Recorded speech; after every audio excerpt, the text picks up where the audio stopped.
I'm Ariana Grande. Hi, I'm Cynthia Erivo. And you're listening to the Broadway Podcast Network. Visit bpm.fm to discover more.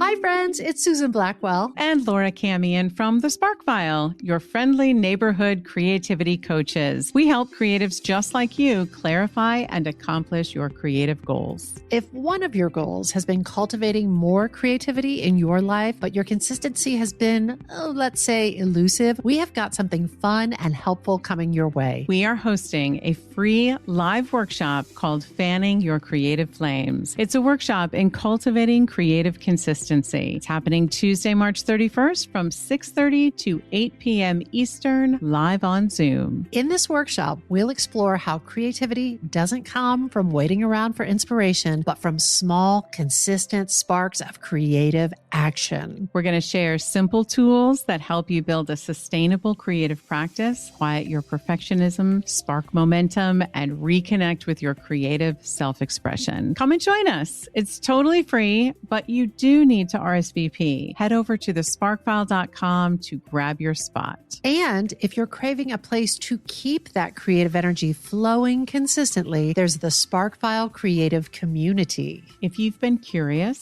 about the Sparkfile experience, but you haven't had the time or resources to invest in a full coaching program, the Sparkfile Creative Community might be the perfect fit. The Sparkfile Creative Community is where your ideas get nurtured, your practice becomes consistent, and your creativity gains traction with daily sparks, weekly labs, monthly coaching sessions, real momentum, and actual humans who care about your work. Because around here, we always say, everyone is creative, but smart creatives don't go it alone. So come fan your creative flames with us. Monthly or annual pricing is available. Plus, it's risk-free because your first 14 days are free. Come take a look-see. Learn more about the Sparkfile Creative Community and our upcoming free workshop at thesparkfile.com.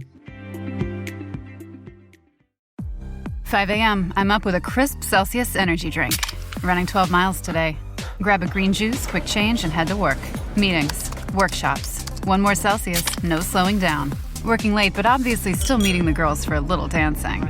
Celsius. Live, fit, go. Grab a cold, refreshing Celsius at your local retailer or locate now at Celsius.com. The Sparkfile podcast may contain profanity and other adult content. Please use your discretion. When I bump into something that inspires me, I dump it in my spark file. Could be something that I want to make or how I want to be. I pump it in my spark file. I jump into my spark file. Let's open up the spark file. Welcome to the Spark File, where we believe that everyone is creative, but smart creative people don't go it alone. That's Laura Camion. And that's Susan Blackwell. And we are creativity coaches who help people clarify and accomplish their creative goals. Know that just by listening to this podcast, you're joining a warm and wonderful clan of creatives. But hold up. You might be asking yourself, what exactly is a Spark File? A Spark File is a place where you consistently collect all of your inspirations and fascinations. And every episode, we are going to reach deep into our Spark Files and exchange some sparks. And from time to time, we're going to talk to some folks who spark us too. Your mission, should you choose to accept it, is to take some of those sparks of inspiration and make something of your own. So without further ado, let's open up the Spark File. Oh, that was fun. What a fun little experiment. A flipperoonie. Hi, Laura Camion. Hi, Susan Blackwell. Laura, I've got a spark for you today. I am excited about that. Before I spark you, I've been on a documentary kick lately. Actually, I've been on a lot of different kicks lately because since I've cut social media out of my life, I'm looking in other places. So I have been watching documentaries, got my library card, and I've been checking audiobooks and books out. I love that. Did you ever read A Tree Grows in Brooklyn? Oh my God. I mean, a million years ago. I never intersected with that in school. I don't think it was ever assigned. Wow. I thought it was going to be sort of like old timey and charming. And I was like, oh, this is gritty. Mhm. I'm so into it. I jumped onto social media briefly just to say, hey, friends, does anybody have any great audiobooks that they recommend? I love audiobooks. I love a great audiobook. Yeah. And somebody recommended the Southern Book Club's Guide to Vampire Slaying, which is a Grady Hendrix horror novel. And I've enjoyed Grady Hendrix writing in the past. Okay. And that was super fun. No, I'm fascinated by that because as it's well documented in this podcast, No scary movies. neither one of us are horror people, right? But you're like, I will read some gore and horror. Oh, yeah. That's fascinating. There's no like little violin that's like somebody's behind the door. Yeah, no jump scares. No jump scares. That's it in a nutshell. Okay. But back to documentaries. I watched and enjoyed 2 documentaries. One was The Hobby, which is all about board games and predominantly contemporary board games and their creation and consumption. How cool. Yes. So I thought that was a fascinating world. And Hendry, which is a documentary about Phil Hendry.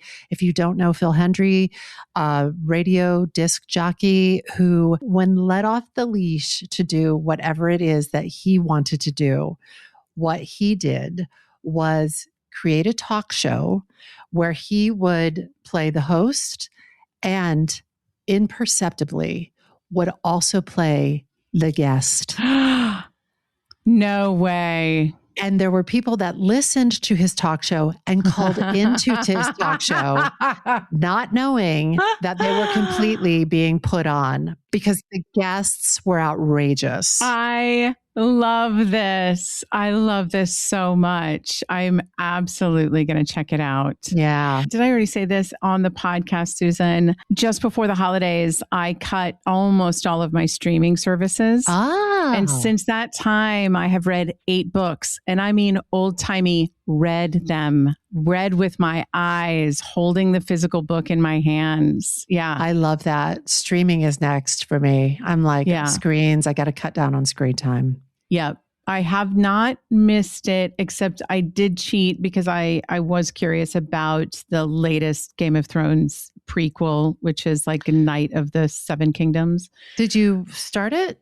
I did. I watched it. Yeah. I mean, I enjoyed some of the characters, but one of the things I can't get over is how, Game of Thrones was like 6 shows in one, like the interweaving of these incredible stories. And each one of these prequels has been like one story at a time. And to be honest, I'm like, I'm sorry, but you trained my brain for something far more complex than this. So where's the other 5 plot lines? Let's go. You guys are lazy over there. They've really cut down on locations. One little area of Westeros. What are you doing? So, yeah. Anyway, I feel like it fell short, but I did break my streamers. I'm proud of you. That's one of the last hardest things, but I'm getting ready to tackle that too. Well, I got to say, Susan, just what I'm reading about what these little 2-minute videos do to our brains, I'm just like, I got to get my brain back. I have to. It's too important to me. I like my brain and I'm going to give it some really good stuff. I'm with you, Laura Camion. Speaking of good stuff. Speaking of something delicious and nutritious, can I interest you in a Sparky Spark? Yeah. So I'm very excited about the Spark. This is another, I cannot believe we have not done this Spark.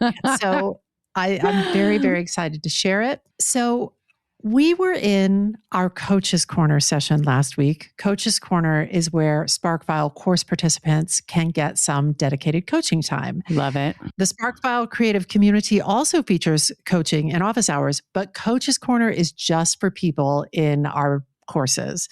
And we're in Coach's Corner last week, and the wonderful Juliet Gray posed this to the room. Juliet wondered if, after completing a significant creative project or after a big milestone within a creative project, if anybody else had the experience of a creative hangover. Oh my God. It could mean feeling exhausted, but it could also include a sense of shame or difficulty returning to mundane responsibilities like washing the dishes, or the challenge of getting the energy together to tackle the next phase of the project or the next creative project. Oh my God. A little backstory: for years, Juliet was in a leadership position running the Performing Arts Project, which, among other things, ran a very rigorous summer program for young creatives. And Juliet recognized this pattern in herself where she would run this camp for 5 weeks, and then she had to return to reality. And there was a real come down afterwards. Yes. So Juliet was in Coach's Corner wondering if her fellow artists had experienced that creative hangover, and if so, how people worked with it. And the minute Juliet surfaced it, I announced to the room that with Juliet's permission and with their permission, I would love to bring this topic back to the podcast and share a spark on it. Oh, hell yes. I mean, we brushed this on the podcast. You and I have talked about it extensively off mic, but again, I don't think we've ever done an episode on it, but I had to check. I don't think so. I have had creative hangovers that caused me to put a project away for years. Yeah. I've had hangovers about the way I behave during a creative hangover. So that's a hangover on a hangover, and it's not pretty. That's the double arrow. A lot of shame around that. Yeah. A lot of shame around that. That's the double arrow. Yeah. After Juliet introduced the topic, I opened it up to everyone present. After a significant creative project or output, had anyone else experienced a depletion of energy or feelings like sadness, shame, depression? And further, had they experienced the challenge of re-engaging with day-to-day responsibilities and life? One person said that creativity hangovers to them could feel like an energy drop, the feeling of apathy, or they likened it to the character Depression Kitty on the show Big Mouth. If you're not aware, Big Mouth is an animated series, and on it, there's a big purple cat voiced by Jean Smart that lulls you onto the couch, that wants to just put a quilt over you, sit on your chest so it's hard to get up. It can be especially powerful if there isn't something you're looking forward to, a big project that you're stepping into.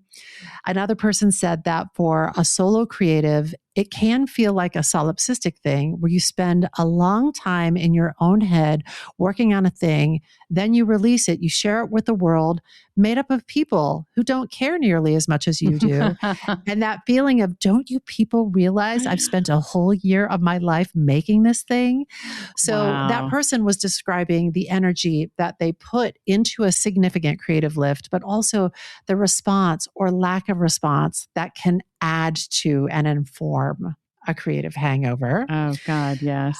Another person seconded the depressive feeling of it and the shame that can sometimes be woven in as well, fueled by, in their particular case, a sense of, who am I to have done all that, even if the thing went really well? Sometimes even more when it goes really well. Yeah. Because who were you to shine that bright? Who were you? Not to put you on the spot, but yeah. Would you share a bit more about when you've experienced this type of thing and how have you experienced it? Oh gosh, Susan. I mean, depending on how far back you want to go to when I had so much less self-awareness or understanding of any of this into like more recent years. But yeah, it definitely shows up in the who were you to, I feel like this is the Midwestern, like, who were you to wear that thing, call that attention to yourself, do that good.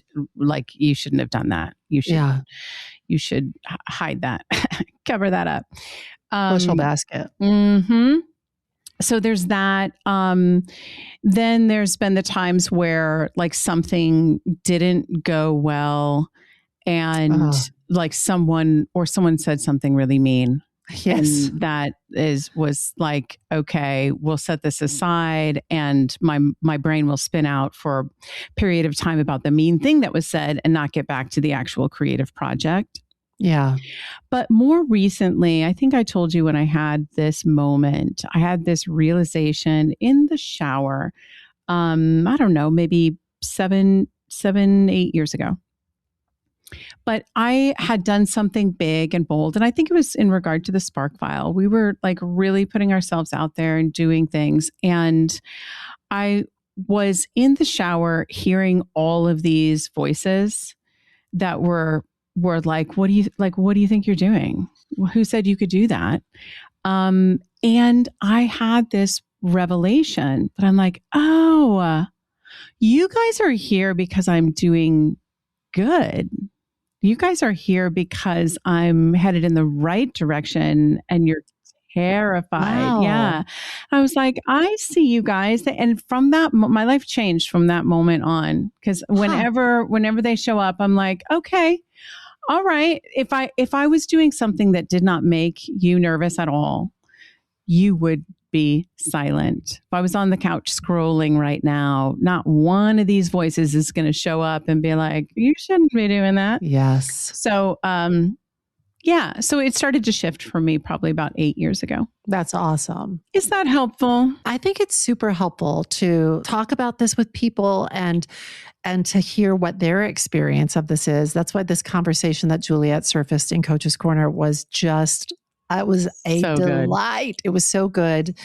I experience variations on this depending on what happened on the inside and what happened on the outside and how those two forces interact. Meaning, what experience did I have internally?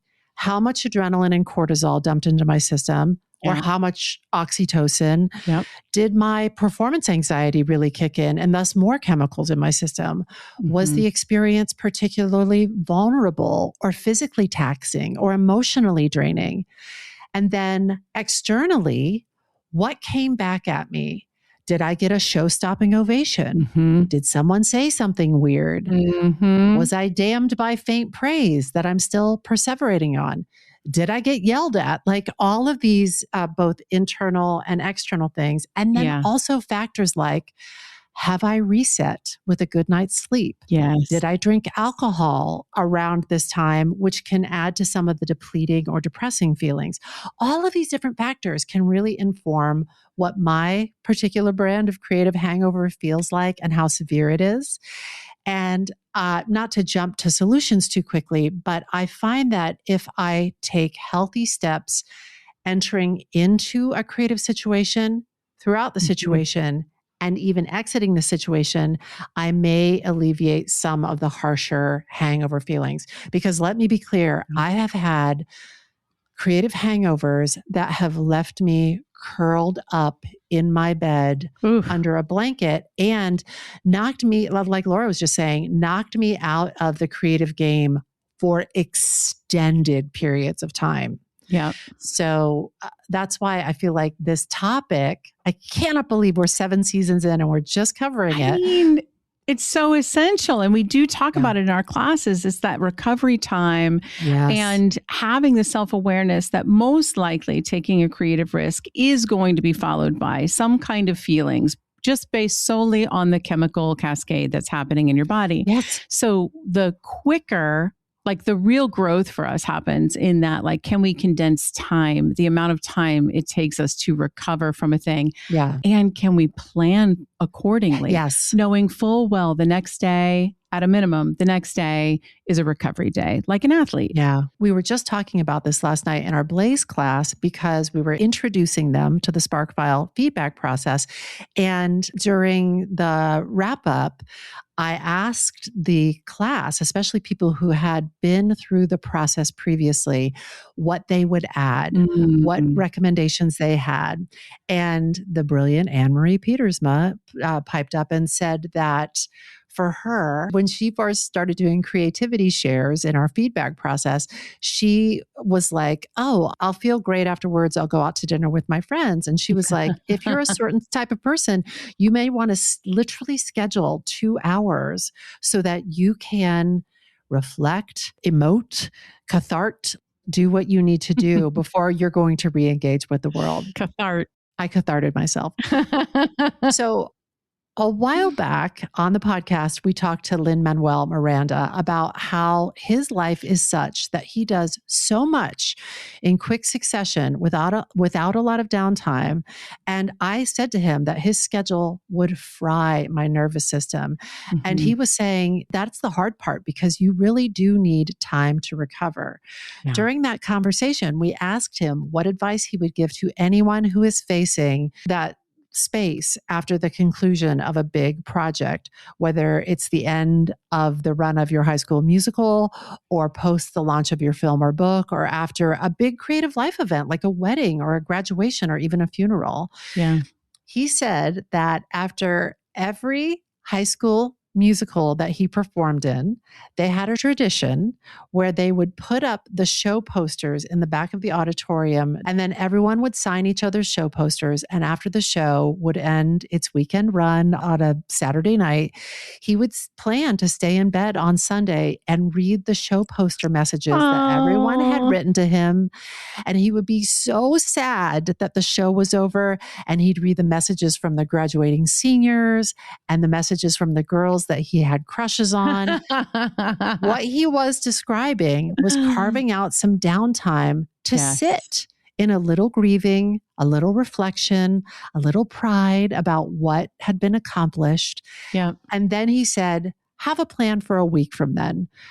Maybe have a plan for the next thing that you want to do, but allowing for, maybe even counting on, and as Laura said, scheduling some downtime for some grieving, some reflection, some pride, some processing, whatever that might look like. Plan on it. Plan on it. So in our Illume course, we do a showcase in the spring live in New York City where course participants shine the light of whatever their big creative project is. And the morning after, we schedule a brunch for those Illumineers. And we have a lightly structured conversation so everyone gets a chance to share where they're at and what their experience was. And for some folks, they're sitting in that pride that it went great. And some folks reflect that they feel like they were just shot out of a cannon, because it really can feel like that, even if it went well. Did we mention? You can have just a lot of chemicals running through your body. It can really feel for real like a creative hangover. And with Illume, we've even added another piece this year, totally optional. But if someone is feeling really scorched, the night of the showcase, we can get together and process through it. It's just good to have a little plan in place. That's right. In addition to the preparation you need to do for the creative thing, whatever the creative thing is, you also have a care plan for yourself built around it. I'm just 100% into it. And I wish younger me had known, you know what I mean? I wish younger me had known that this moment is important, no matter how it goes. Good, well, you know, like if it goes really well, if it sucked, whatever happens, this moment of processing is important. So Juliet recently did this big public reading of her original work for the first time in many years. And she very wisely created a pre-show plan. She scheduled an appointment with her therapist for the day before. She scheduled time with friends the day after. She also said it was helpful to have her next thing scheduled. So the next deadline she needed to hit was several days later, just so it wasn't a total drop off. Several people shared, and Lynn shared this too in our podcast conversation, that talking about the experience is a great way to process it. Oh my God. Whether you feel like it went awesome or nosome or awesome with a side of, what was that weird shit somebody said? Oh my God.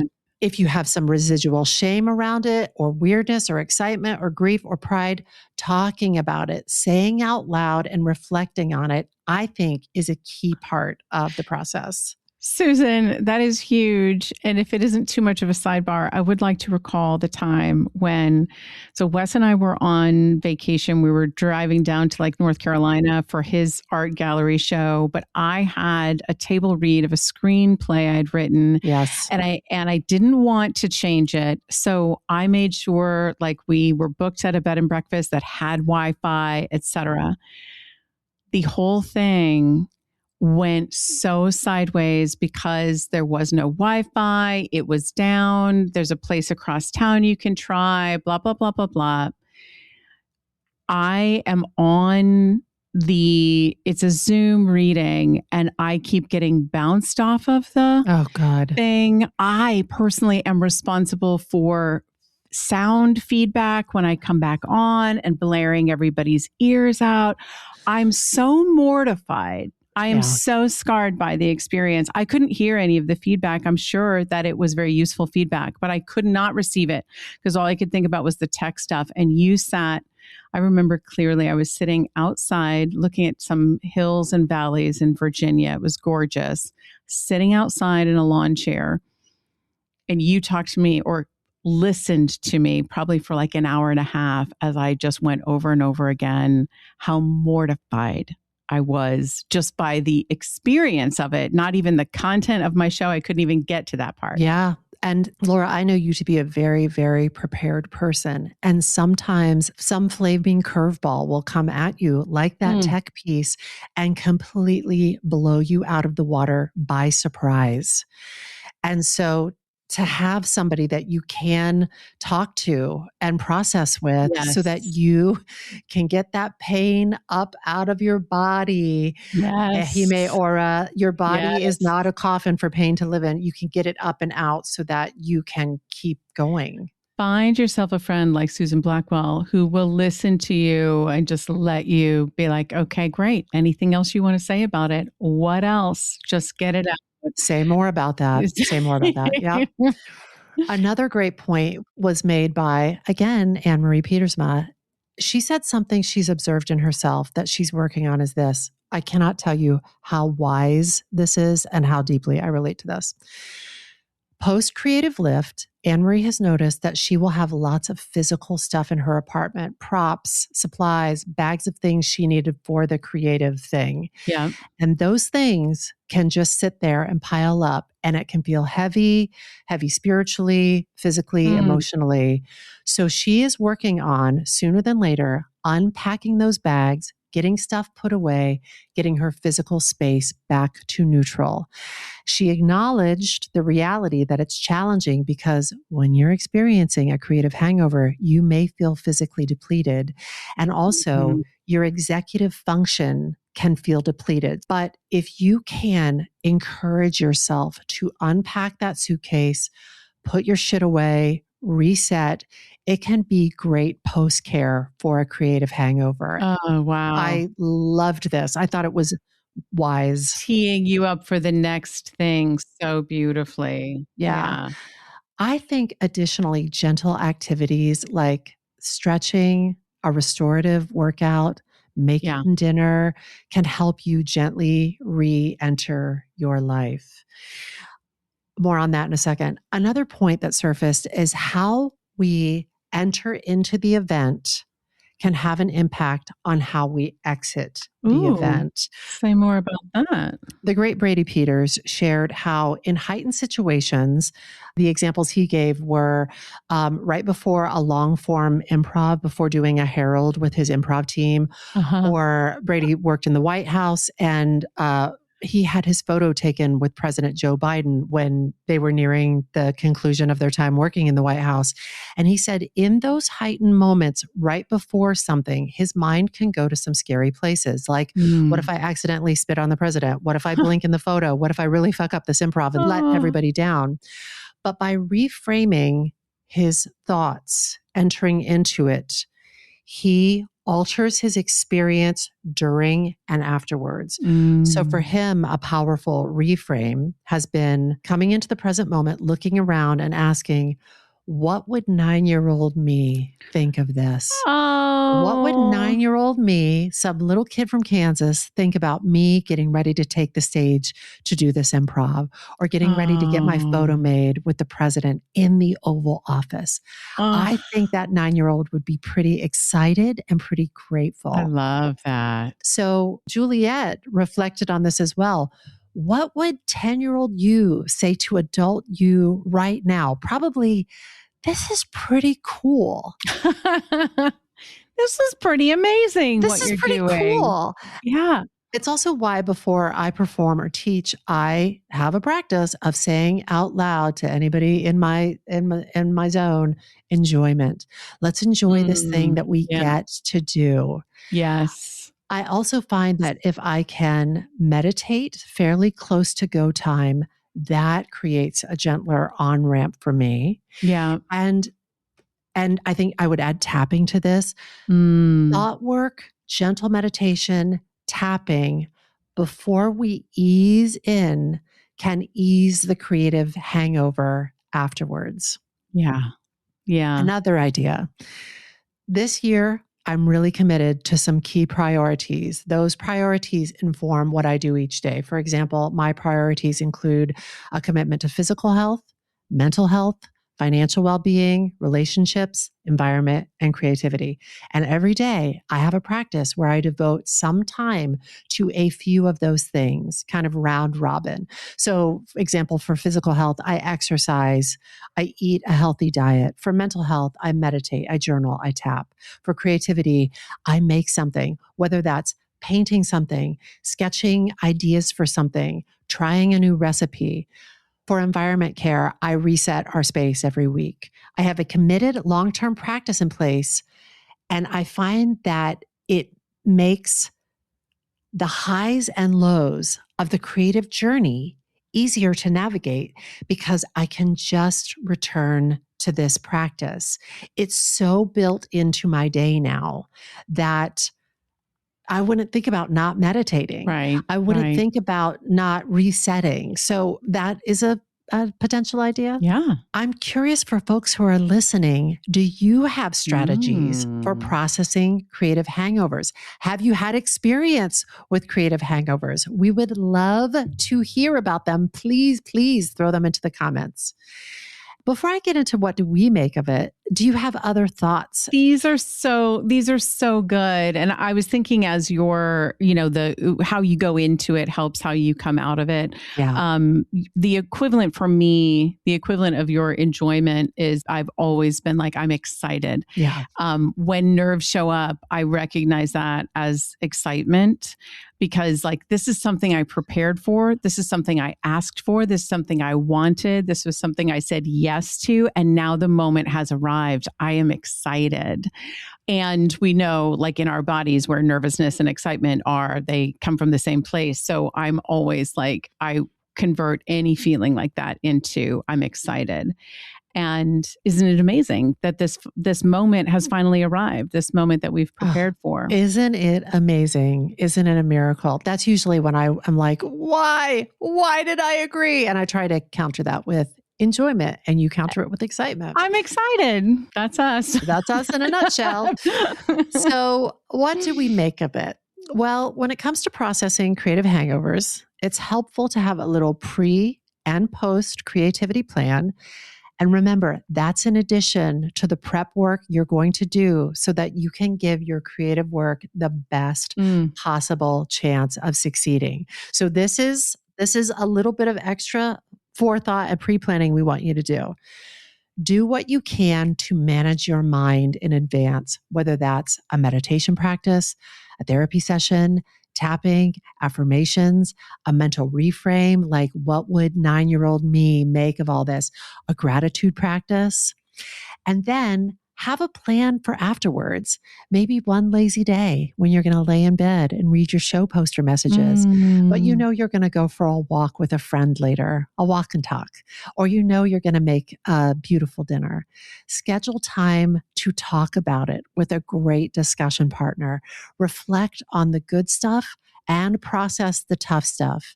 And unpack your bags and put your shit away as soon as you can. Restore yourself and your space to neutral and keep your commitments. Get up, make your bed, take a shower, get dressed to your shoes, wash the dishes. And as you do that, maybe make room for the next creative dream you want to tackle to come and visit. That is my spark. Creative hangovers. Ooh. Ooh, I like it so much. I like it so much. I like it too. Thank you, Susan. I think it's so useful. And it's so packed with one of the things we always talk about offering ourselves through the whole creative process. And that is kindness. Like self-kindness is so important. And everything you just described is that to a T. And speaking of kindness, I want a special thanks and shout out to Juliette Gray for surfacing this spark, and for everybody who was in the room that day. You know who you are, and you made that conversation so useful and so rich. We love our coaching clients. Yeah, we do. Thank you, friends. So that's it. This episode of The Spark File was made on the lands of the Lenape and the Mohican people. And as always, we hope all of this put a whole bunch of sparks into your file. Hey, listen, if there's a spark you'd like us to explore, or if you'd like to learn more about how to coach with us to accomplish your creative goals, email getcreative@thesparkfile.com. or reach us through our website, thesparkfile.com. That's right. You could be one of those awesome Illumineers or Blazers. You could be in that room having that conversation with us. We will even happily take your feedback, but you know the price of admission. First, you have to share a creative risk you have taken recently.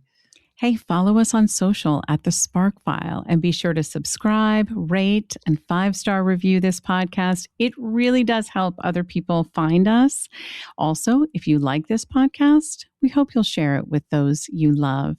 And if you didn't like it, we're excited for you to listen to a different podcast. Oh, we're excited. We're excited about that. If something lights you up and gets your creative sparks flying, we are writing you a forever permission slip to make that thing that's been knocking at your door. It's your turn to take that spark and fan it into a flame. You know you got to take it and make it.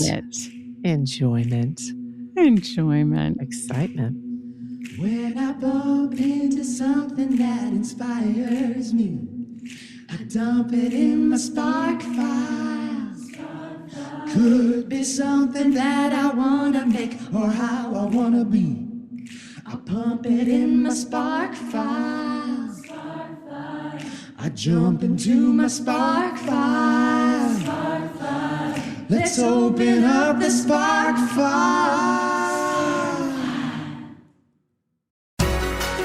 Hey there, I'm Alan Seals, host of The Theater Podcast, a weekly podcast that takes you behind the scenes with intimate personal conversations that include the biggest stars on Broadway, TV, and film.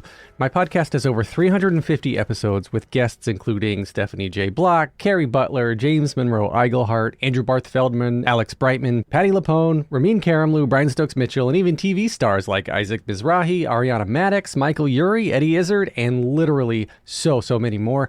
My guests have spilled secrets, told coming out stories, discussed their fears and successes, and even had huge epiphanies live in the episodes, so you're bound to hear some things from my guests that you've never heard anywhere else. I've also got many deep dive takeovers on the podcast, which are consecutive episodes dedicated to cast and creatives from a single show, like The Outsiders, Back to the Future, and Juliet, Wicked, Beetlejuice, Hadestown, Frozen 6. I could go on. Can you tell I like theater? I've definitely got something you're going to enjoy. So go ahead, search for your favorite star and listen to their episode. You can find all the info about the podcast at bpn.fm/TTP, on the Broadway Podcast Network, or anywhere podcasts are found. If you need that link again, it's bpn.fm/TTP. Take a deep breath, make the world a little colorful. It's tax season, and at LifeLock, we know you're tired of numbers. But here's a big one you need to hear. Billions. That's the amount of money in refunds the IRS has flagged for possible identity fraud. Now here's another big number. 100 million. That's how many data points LifeLock monitors every second. If your identity is stolen, we'll fix it guaranteed. One last big number. Save up to 40% your first year. Visit LifeLock.com/podcast for the threats you can't control. Terms apply.